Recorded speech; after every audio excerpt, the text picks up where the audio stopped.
Hello बच्चों, आइए आपका स्वागत है अपने YouTube चैनल पर SPC क्लासेस में। आज की क्लास में हम लोग पढ़ने वाले हैं भारत के संविधान के मौलिक कर्तव्य।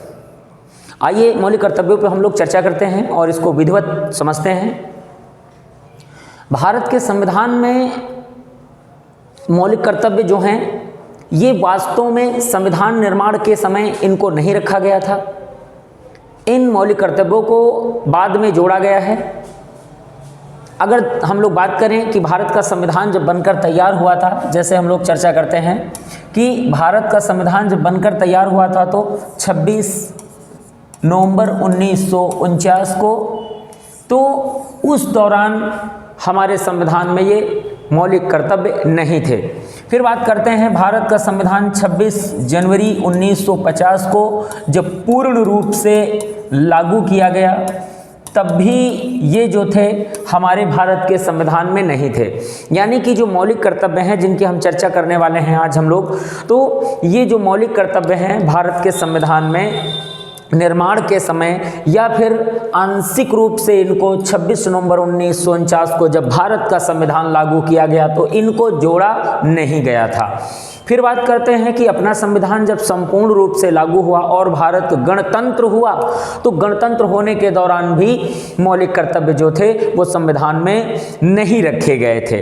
अब बात करते हैं कि मौलिक कर्तव्य क्या हैं। तो वास्तव में मौलिक कर्तव्य जो हैं वो भारत की जनता के कर्तव्य के रूप में निर्दिष्ट हैं। ये जनता को प्राप्त होते हैं या जनता जो होती है इन पर अपने जो है कोई भी प्रकार का यानी कि प्रयोग या इन पर कोई काम कर सकती है। यानी कि जो प्रदत्त हैं, जो मौलिक कर्तव्य जनता को प्रदत्त हैं, वो हमारी जनता, भारत की जो जनता है वो उसे लागू तो नहीं कर सकती है परंतु वो स्वीकृत कर सकती है। तो अभी चर्चा हम लोग कर रहे हैं कि 26 नवंबर 1949 को जब संविधान बनकर के भी तैयार हो गया तो उस दौरान ये संविधान में नहीं रखे गए थे। अब हम लोग देखते हैं कि इनको कहाँ से लिया गया है। तो मौलिक कर्तव्य जो हैं वो सोवियत संघ रूस, यानी सोवियत संघ रूस के संविधान से इनको लिया गया है। इसके पीछे भी तथ्य बनता है कि सोवियत संघ रूस से भी ये जो लिए गए हैं तो किस तरीके से लिए गए हैं। यानी कि हमारे सरदार स्वर्ण सिंह इनकी समिति की सिफारिश पर, यानी सरदार स्वर्ण सिंह को जो है मौलिक कर्तव्य की भारत के संविधान में लागू करने की समिति का अध्यक्ष बनाया गया था और इनकी अध्यक्षता में, सरदार स्वर्ण सिंह की अध्यक्षता में, इनकी अगुवाई में जो है मौलिक कर्तव्यों को भारत के संविधान में जोड़ा गया है। परंतु वही बात आती है कि ये लाए कहाँ से गए हैं, तो इनको लाया गया है सोवियत संघ रूस के संविधान से।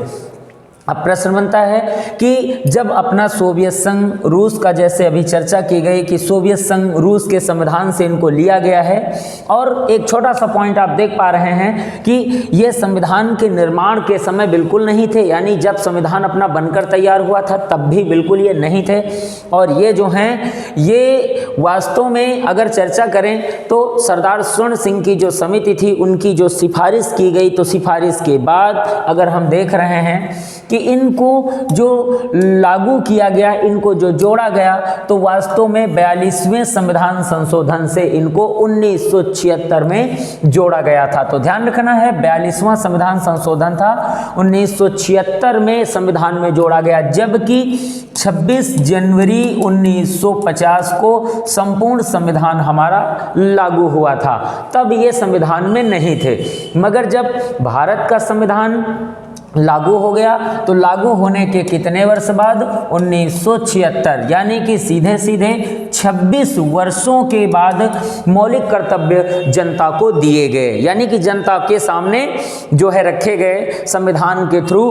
तो अब प्रश्न ये बनता है कि वास्तव में मूल संविधान की जो पुस्तक है उस पुस्तक में मौलिक कर्तव्य नहीं रखे गए थे, मगर बाद में जो संशोधन की बुक है उनमें इनको अलग से जोड़ा गया है। तो मूल संविधान में ये बिल्कुल नहीं है। अब हम चर्चा करते हैं कि किस तरीके से, जैसे बात आई कि संविधान के ये कौन से भाग में है, तो याद रखना है जिस तरीके से हम लोगों ने पढ़ा कि भाग आपका बनता है एक जो कहा जाता है भाग 4।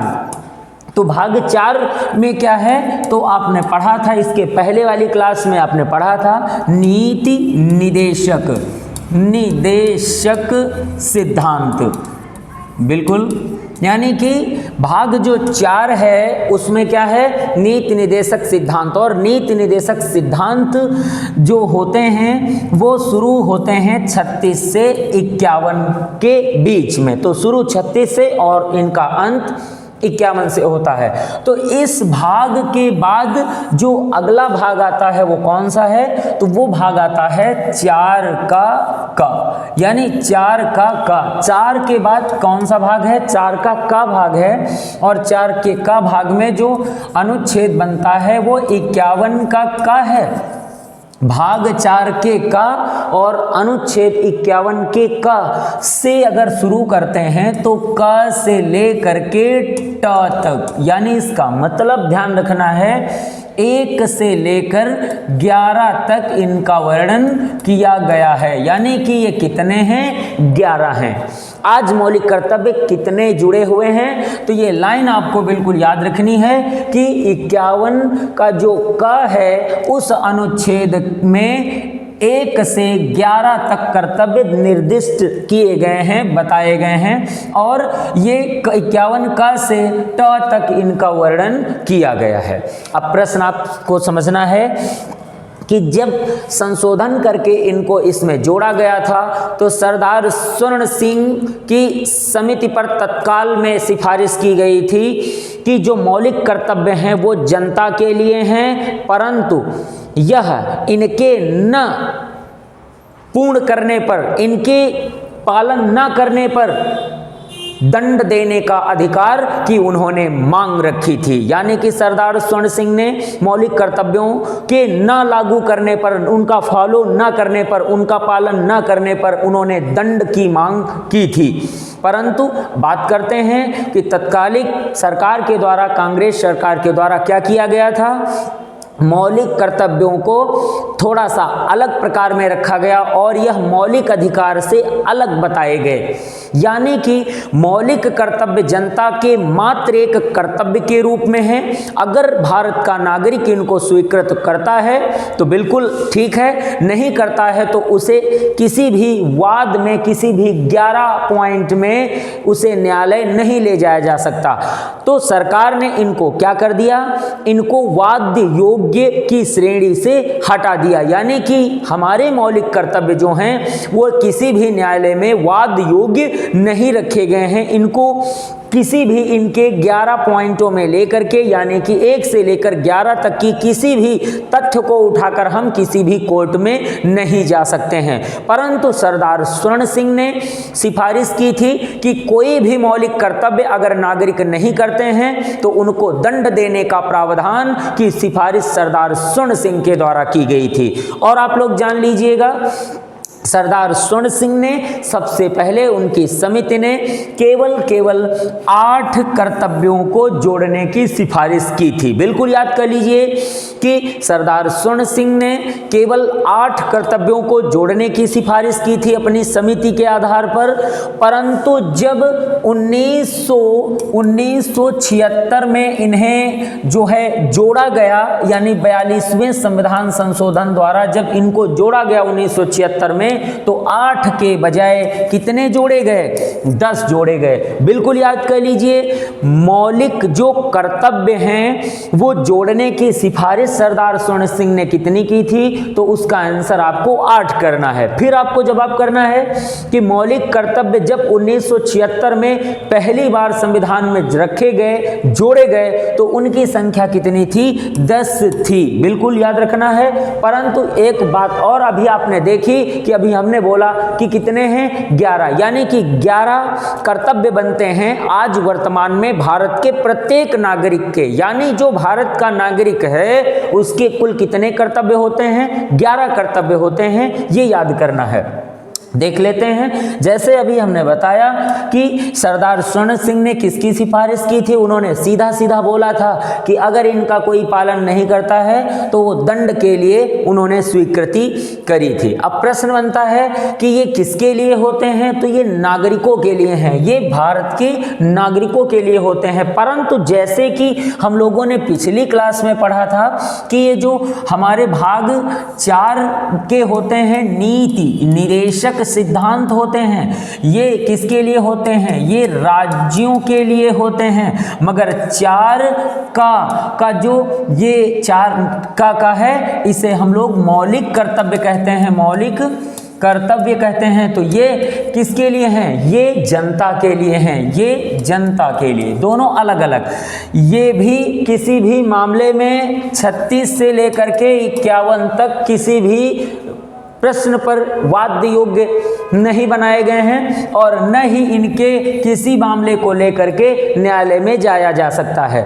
और उसी तरीके से भाग 4 का और 51 जो का है, इसके जो 11 हैं 1 से लेकर के 11 तक, तो यहाँ पर किसी भी कर्तव्य को लेकर के अगर जनता उसका पालन करती है या नहीं करती है तो उसको लेकर के कोर्ट नहीं जाया जा सकता। फिर देखते हैं हम लोग कि जैसे कि हमारा संविधान में जो कर्तव्य आते हैं उनको हम किस तरीके से करेंगे। तो सबसे पहले हम लोग 1 से शुरुआत करते हैं। हम आपको ट्रिक से बताएंगे, परंतु एक बार आप जान लीजिए पहले, उसके बाद हम आपको ट्रिक से समझाने वाले हैं कि एक ट्रिक के माध्यम से कैसे 11 कर्तव्यों को याद किया जा सकता है। मगर एक बार पहले समझ लीजिएगा। पहला प्रश्न यहाँ पर आता है कि जब हम 51 का की बात करते हैं, जो 51 का आपका होता है, जो कि या तो प्रथम और या तो का लिखा जाता है, तो सबसे पहला कर्तव्य क्या होता है, सबसे पहला कर्तव्य होता है कि संविधान का पालन करें। कौन करे, जनता। यानी कि ये किसके लिए हैं, ये जो 1 से लेकर के 11 तक हैं, ये भारत की जनता के लिए हैं। तो इनका पालन कौन करेगा, इनका पालन जनता करेगी। तो संविधान का पालन तथा इसके आदर्श तथा इसकी जो व्याख्याएं हैं एवं राष्ट्रीय जो ध्वज है हमारा, जो राष्ट्रीय ध्वज है, जैसे कि अभी देखा गया कि जो हमारा राष्ट्रीय ध्वज है और राष्ट्रीय गान है, राष्ट्रीय गीत है, यानी जितने राष्ट्रीय चीज़ें हैं उनका सम्मान करें। मगर बात यहाँ पर प्रमुखता से क्या बताया गया, जो आपका पहला कर्तव्य है उसमें बताया गया कि संविधान का पालन करें एवं राष्ट्रीय गान, गीत एवं ध्वज का सम्मान करें। पहला कर्तव्य भारत की प्रत्येक नागरिक का है। अगर हम सरदार स्वर्ण सिंह की बात करें, अगर उनके अनुसार होता तो अगर राष्ट्रीय ध्वज का सम्मान कोई नहीं करता है तो उसे दंडित किया जा सकता था। राष्ट्रगान का अगर कोई सम्मान नहीं करता तो उसको दंडित किया जा सकता था। परंतु ये मात्र एक कर्तव्य के रूप में है। जिस तरीके से सरकार ने इनको कर्तव्य के रूप में निर्दिष्ट किया है, तो यह कोई जनता की मर्जी है, कोई नागरिक का कर्तव्य बनता है तो वो करे, अगर उसकी मर्जी नहीं बनती है तो बिल्कुल ना करे। यानी कि केवल कर्तव्य के रूप में निर्दिष्ट है कि संविधान का पालन करें, राष्ट्र ध्वज, राष्ट्रगान एवं राष्ट्रगीत का सम्मान करें। परंतु आप देख रहे हैं कि वर्तमान में जो परिस्थितियां होती हैं, सभी लोग न तो राष्ट्रगान का सम्मान करते हैं और न ही राष्ट्रीय ध्वज का सम्मान करते हैं, मगर फिर भी उनको कुछ कहा नहीं जा सकता। ठीक है, तो प्रश्न यहां पर देखेंगे हम लोग, अपने दूसरे प्रश्न पर देखेंगे। यानी 51 का जो ख नंबर है, जो 51 का के बाद जो ख नंबर आता है उसमें क्या है, उसमें बताया गया है कि जितने अपने भारत के राष्ट्रीय आंदोलन हैं, जैसे कि आप लोग समझेंगे जो राष्ट्रीय आंदोलन हैं, इन आंदोलनों में जैसे कि हम बात करें 1857 की क्रांति, जैसे बात करें अंग्रेजों भारत छोड़ो आंदोलन, जैसे हम लोग बात करते हैं जलियांवाला बाग जैसे हत्याकांड, इस तरीके के जो आंदोलन टाइप के हुए थे, उन आंदोलन आंदोलनों की जो प्रेरणा होती है उनको आत्मसात करें, ठीक है, और उनको संजोए रखें। यानी कि हम अपने जलियांवाले बाग नरसंहार को जो है बिल्कुल भूलें नहीं, यानी कि उनको आदर्श जो हैं, उनकी जो बातें हैं उनको हृदय में संजोए रखें। हम अपनी 1857 की क्रांति के शहीदों को भूलें नहीं, यानी कि यहाँ बताया गया है कि जो हमारी 1857 की क्रांति है, भारत छोड़ो आंदोलन में हमारे क्रांतिकारी जो शहीद हुए हैं, इन शहीदों की स्मृति बिल्कुल नहीं भूलें। यानी ये बताया गया है 51 का के बाद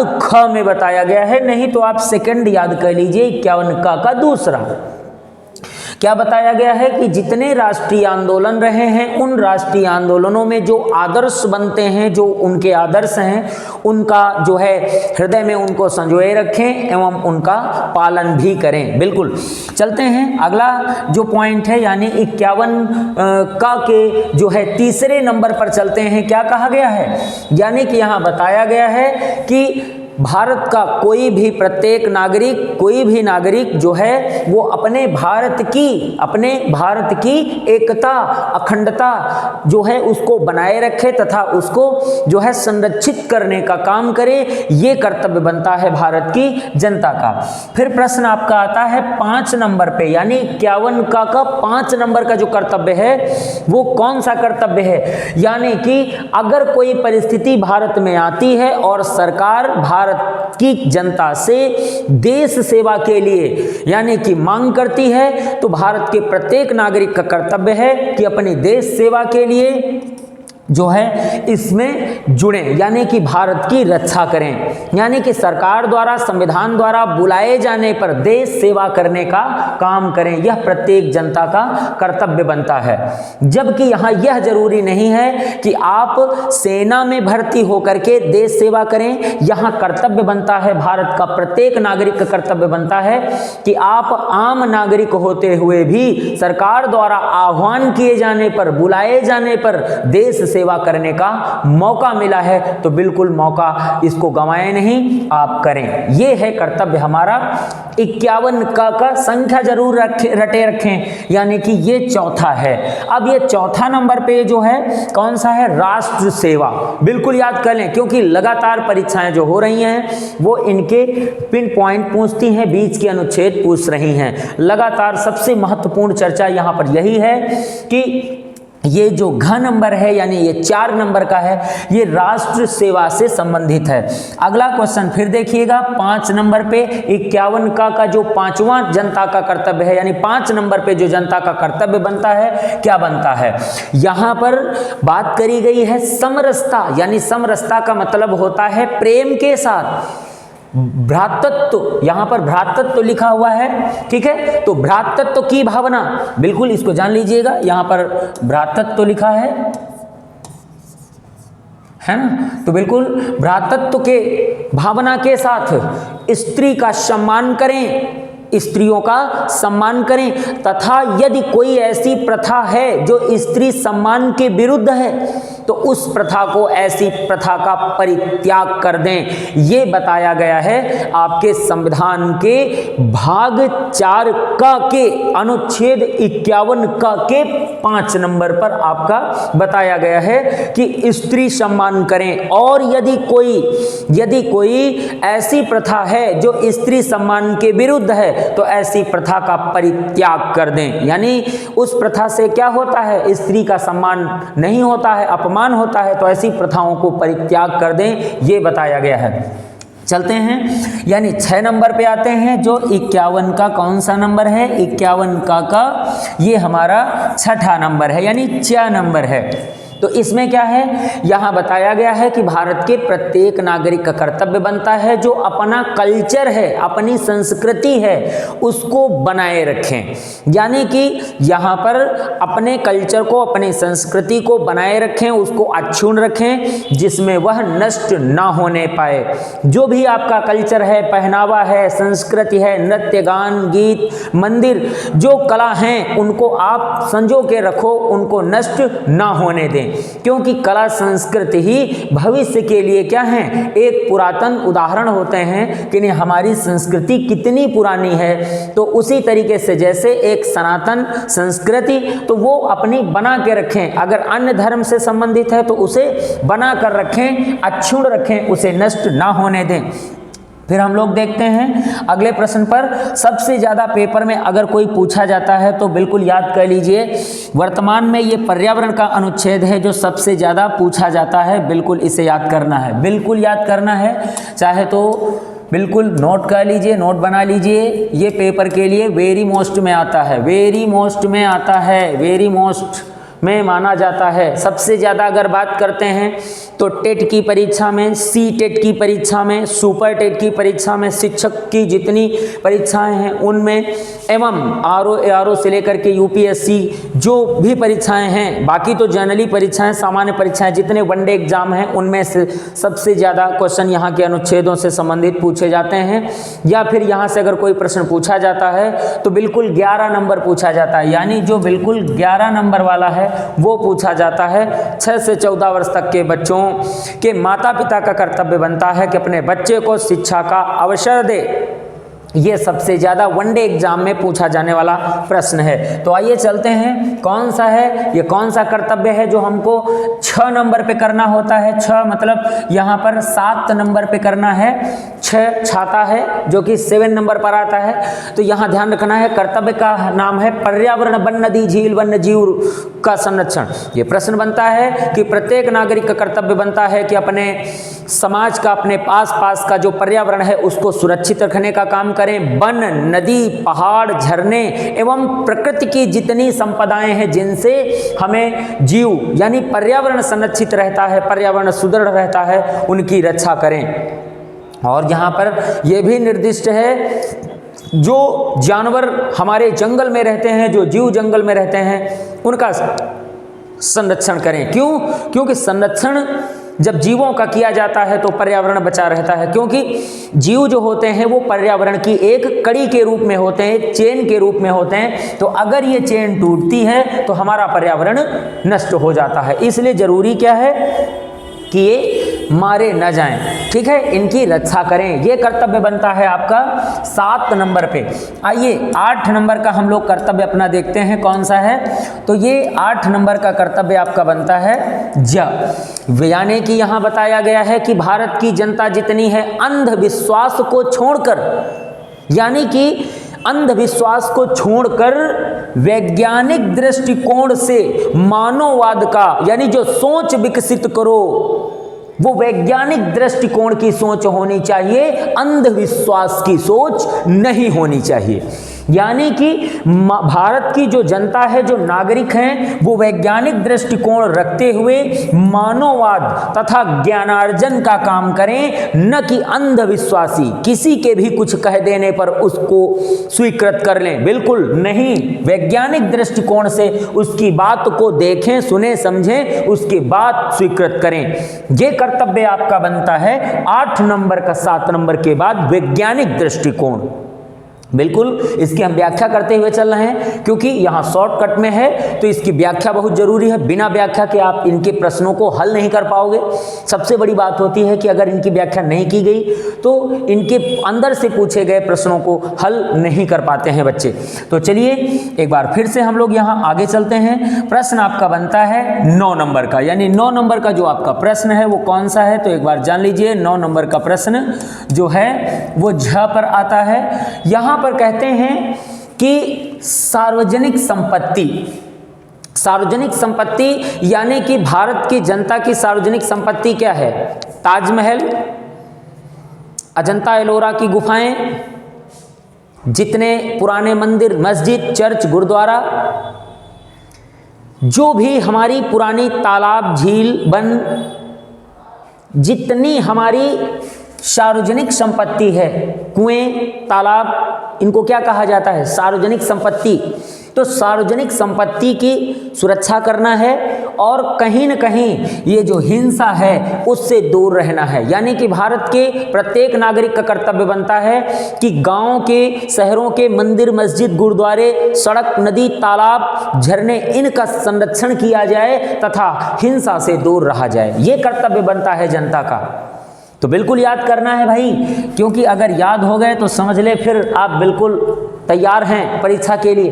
अब प्रश्न फिर देखते हैं 10 नंबर पर, very very most question 10 number पर हम लोग देख रहे हैं, एक बार समझ लीजिएगा 10 नंबर को कैसे समझेंगे। तो 10 नंबर जो आपका आता है यहाँ पर है कि व्यक्तिगत मतलब होता है पर्सनल, चाहे तो पर्सनल और चाहे तो समूह में, यानी चाहे तो आप पर्सनल काम करें और चाहे तो आप अपने गांव, क्षेत्र के, शहर के लोगों से जुड़ करके कोई भी सार्वजनिक क्षेत्र की सभी गतिविधियों में भाग ले सकते हैं और उसका विकास कर सकते हैं।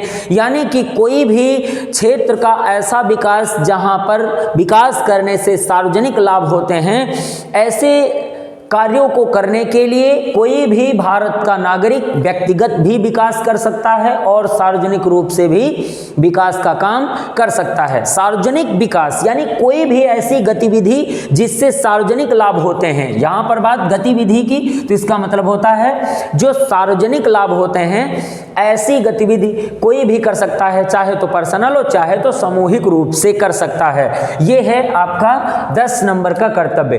अब प्रश्न आपका बनता है कि ये जो आपका कर्तव्य है जिसे हम लोग बोलते हैं 11 नंबर का कर्तव्य, ये भारत की जनता का 11वां कर्तव्य कहा जाता है और यह कर्तव्य संविधान के जब 42वें संविधान संशोधन के समय अगर बात करते हैं 1976 में नहीं जोड़ा गया था। यानी कि ये जो 11वां कर्तव्य है जिसकी हम चर्चा कर रहे हैं, ये उस समय नहीं जोड़ा गया था। इसे कब जोड़ा गया है तो याद कर लें, इसको जोड़ने के लिए 86वां संविधान संशोधन जो है ये 2002 में किया गया था, तब जाकर के इसको जोड़ा गया है। यानी कि प्रश्न आपको याद करना है 11वां मौलिक कर्तव्य, जनता का 11वां मौलिक कर्तव्य कब जोड़ा गया है तो 86वां संविधान संशोधन 2002 में इस कर्तव्य को जोड़ा गया है। आइए चलते हैं, देखते हैं कि कर्तव्य कौन सा है। तो यहाँ पर कर्तव्य आपका ये बनता है कि इसका पहले आप ये याद कर लीजिएगा कि ये कौन से नंबर पर आता है, टा नंबर पर आता है, क्योंकि परीक्षाएं अक्सर करके सीरियल नंबर रखें या ना रखें ये जरूरी नहीं है।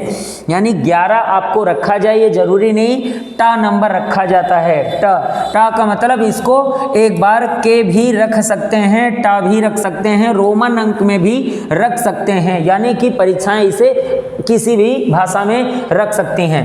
अब प्रश्न देखिएगा कि 6 से ये कौन सा कर्तव्य है, ये कौन सा कर्तव्य है जो जनता का आखिरी कर्तव्य कहा जाता है, अंतिम कर्तव्य कहा जाता है, और जब संविधान में कर्तव्य जोड़े गए थे तब ये कर्तव्य ही नहीं था। तो कौन सा कर्तव्य है? 6 से 14 वर्ष तक के बच्चों के, सबसे बड़ी बात यहाँ क्या हो रही है, बच्चों के जो हैं वो माता पिता या संरक्षक, चाहे तो माता पिता हो चाहे तो संरक्षक हो, उनको ये जो है अवसर दिया जाता है, मौका दिया जाता है कि अपने बच्चे को पढ़ने का अवसर दें, शिक्षा का अवसर दें। यानी कि बच्चे को पढ़ने का पूरा मौका दें और उसे किसी भी काम में लगाने के पहले उसे पढ़ने का पूर्ण अवसर दें। यानी कि उसकी पढ़ाई पूरी कराएं, उसके बाद उसको काम पर लगाएं। यानी कि चाहे माता हो चाहे पिता हो, अगर कोई बच्चा 6 से लेकर के 14 वर्ष तक का है तो प्रत्येक माता पिता या उसके संरक्षक का कर्तव्य बनता है कि अपने उस बच्चे को किसी भी काम में ना लगाएं, सबसे पहले उसे स्कूल भेजें, सबसे पहले उसे स्कूल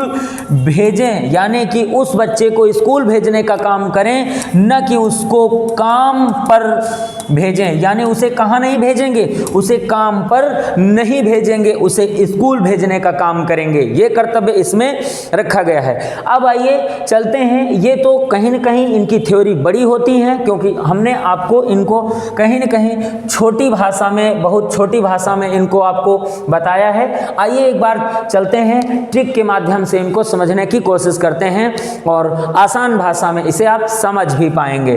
तो चलते हैं, हम लोग इनको एक बार ट्रिक से देख लेते हैं। और कैसे देखेंगे तो यहाँ पर सबसे पहला आप देखेंगे कि एक ट्रिक लिखी हुई है, एक थ्योरी लिखी है, एक कहानी लिखी है। उस कहानी के माध्यम से आप इसे समझने की कोशिश करेंगे।